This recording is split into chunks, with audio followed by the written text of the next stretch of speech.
মোৰ লগত আছে নিতু অসম, ইও মোৰ লগত একেলগে জেল খাটি আহিছে, কাৰণ নিতুৱে জেলত গৈ অনুতপ্ত হৈছে, হয়নে নিতু? হয়, নিশ্চয় অনুতপ্ত হৈছে। নিতু জেলত গৈ অনুতপ্ত হৈছে, নিতুৱে কষ্ট পাইছে। বেচাৰাৰ ফেব্ৰুৱাৰীত বিয়া আছিল, জেলত যোৱাৰ বাবে সি তাৰ বিয়াখনো পিছুৱাবলগীয়া হ'ল। এজন ল'ৰাই আজি সঁচা কথা কিছুমান ক'বলৈ ওলাইছে, সেই সঁচা কথাখিনি শুনক। নিতু অসমলৈ আগবঢ়াই দিছোঁ, অকণমান নিতু অসমৰ মুখেদি শুনকচোন যে নিতু অসমে কি পৰিস্থিতিত জেলত যাবলগীয়া হৈছিলে, কিয় মোটামুটি 3 মাহ কিমান দিন আছিলে, 3 মাহ 7 দিন 3 মাহ 7 দিন জেল খাটিবলগীয়া হৈছিলে। এই নিতু অসম আজি অনুতপ্ত কিন্তু, আৰু সেই নিতু অসমৰ মুখেদিয়ে মই বিচাৰোঁ যে অসমবাসী ৰাইজলৈ বা অসমৰ সেই যুৱ প্ৰজন্মলৈ এটা বাৰ্তা মই দিবলৈ বিচাৰোঁ যে ব্যৱহাৰ নহ'বা, ব্যৱহাৰ হৈ বেচেৰা অৱস্থা নাই,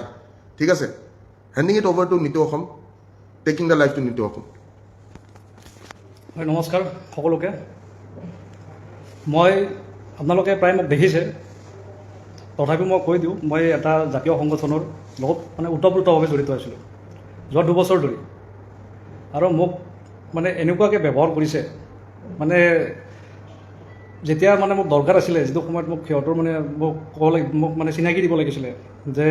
এইজন নিতু অসম আমাৰ সংগঠনৰে ল'ৰা, কিন্তু সেইটো সময়ত সিহঁতে মোক চিনি নাপাওঁ বুলি মানে প্ৰেছ মিট দি মোক মানে এনেকুৱা তুজত আছিলোঁ কৰিলে। সেইবাবে মই তাৰমানে বহুত কথা জেলত যাই মানে একো নকৰাকৈ মই জেল খাটিব লগা হৈছে, একো কৰা নাছিলোঁ মই। আৰু সেইখিনি মানুহৰ কিছুমান কথা মই আজি কওঁ আপোনালোকক। আৰু কোৱাৰ উদ্দেশ্যটো এইটোৱে যে মোৰ নিচিনাকৈ কোনো যে এনেকুৱা ভণ্ড জাতীয়তাবাদৰ যে কোনো স্বীকাৰ নহয়। আজি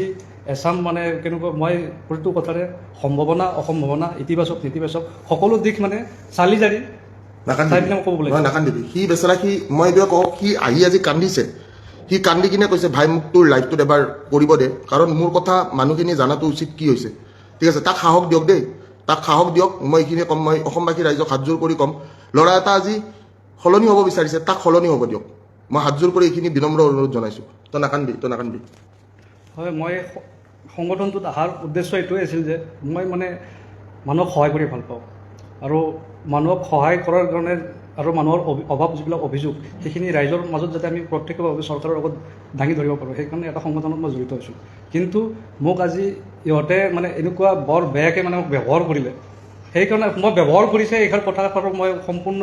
মানে তথ্য সহকাৰে মই দিব সাজু আছোঁ, মই কেনেকৈ ব্যৱহাৰ হৈছিলোঁ। সেইকাৰণে আজি মই মানে অভিযোগ দিয়া নাই, মই তথ্য সহকাৰে আজি ব্যৱহাৰ হোৱা বুলি মই ক'ব গৈ আছোঁ। আজি 2 বছৰ ধৰি মই সেইখিনি মানুহৰ লগত, সেই সংগঠনটোৰ লগত ওতঃপ্ৰোতভাৱে জড়িত হৈ আছিলোঁ। আৰু ওতঃপ্ৰোতভাৱে জড়িত হৈ মোক তাৰমানে আদৰ্শবিহীন কৰি তুলিছিলে। জাতীয়তাবাদৰ নামত কি শিকাইছিলে আমাক, মানে সুবিধাবাদ আৰু ভোগবাদৰ দৃষ্টিভংগীৰে কাম কৰা শিকাইছিলে আমাক। আৰু কোনোবা না কোনো ক্ষেত্ৰত যাতে মোৰ নিচিনাকৈ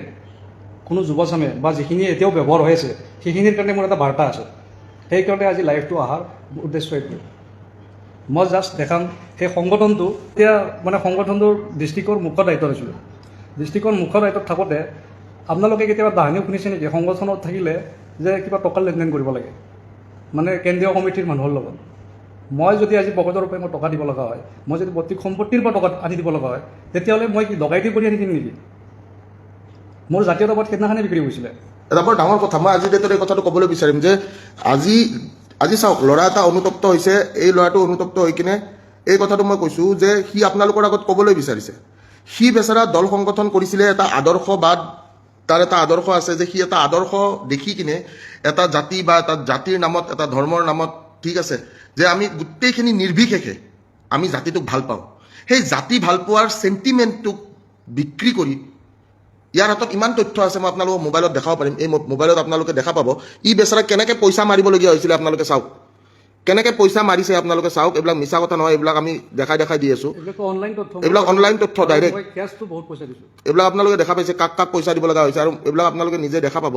ঠিক আছে? এইবিলাক মানুহক তেওঁ পইচা দিবলগীয়া হৈছিলে, আপোনালোকে যদি চাই যে এইবিলাক মানুহক তেওঁ পইচা দিবলগীয়া হৈছে, কিন্তু কিয় পইচা দিবলগীয়া হৈছে,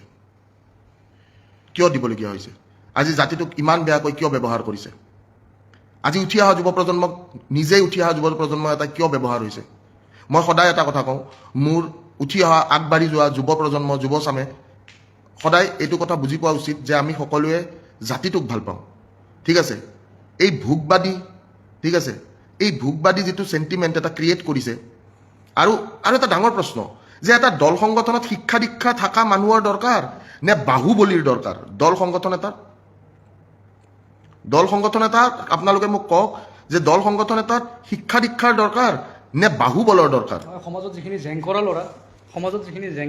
সমাজত যিখিনি মানে গুণ্ডা প্ৰকৃতিৰ ল'ৰা সেইখিনি সিহঁতে তাৰমানে দলৰ মানে মুখে বাকত বহাই ৰাখে আৰু সেইটোতো বাদ দিয়ক সেই সংগঠনটোৱে কয় যে আমি মিয়া খেদিম কিন্তু সেই সংগঠনটোতে মিয়া আছে নিশ্চয় আছে মই সংগঠনৰ ওতঃপ্ৰোতভাৱে জড়িত আছিলোঁ মই তেওঁ মানুহজন সেই মহানগৰ সমিতিতো মিয়া আছে এই মানুহজন সংগঠনটোৰ এটা মুখ্য সচিব আছিলে যিটো সংগঠনে মিয়া খেদিম বুলি কৈ আছে সেই সংগঠনটোতে মিয়াই কিন্তু তাতে বাস কৰি আছে আজি মিয়াই কি খিলঞ্জীয়াৰ সুৰক্ষা প্ৰদান কৰিব সংগঠনত আহি মোক তাৰমানে ব্যৱহাৰ হোৱালৈকে খুব ব্যৱহাৰ কৰিলে আৰু যেতিয়া ব্যৱহাৰৰ অনুপযোগী হৈ গ'লো তেতিয়া মোক কণ্ঠমৰ দৰে পেলাই দিলে এটা বৰ ডাঙৰ কথা কৈছে যে নিতুক যেতিয়ালৈকে ব্যৱহাৰ কৰিব পাৰিছিলে তেতিয়ালৈকে নিতুক ব্যৱহাৰ কৰিছে আৰু যেতিয়া নিতুক ব্যৱহাৰ শেষ হৈ গ'ল তাক কণ্ডমৰ দৰে পেলাই দিলে কেনেকুৱা এটা বেয়া কথা ভাবক কেনেকুৱা এটা অৱস্থা এটা ল'ৰা কান্দিছে আজি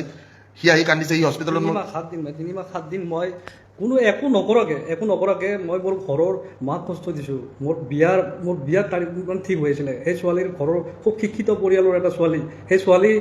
মই কেনেকৈ বুজাম এনেকৈ নিউজ মানে ভাইৰেল হৈ গৈছে মই একো কৰিব পৰা অৱস্থা নাছিলে আৰু মোৰ যিখিনি ক্ষোভ সেই ক্ষোভখিনি মই উজাৰিব পৰা নাছিলোঁ এতিয়াও এনেকুৱা লাগে মনত কিবা এটা বিষাদ লৈ মই মানে জীয়াই আছোঁ সেইকাৰণে মই আজি ভাইৰ তাতে আহিছোঁ আহি পিনে মই ভাবিছোঁ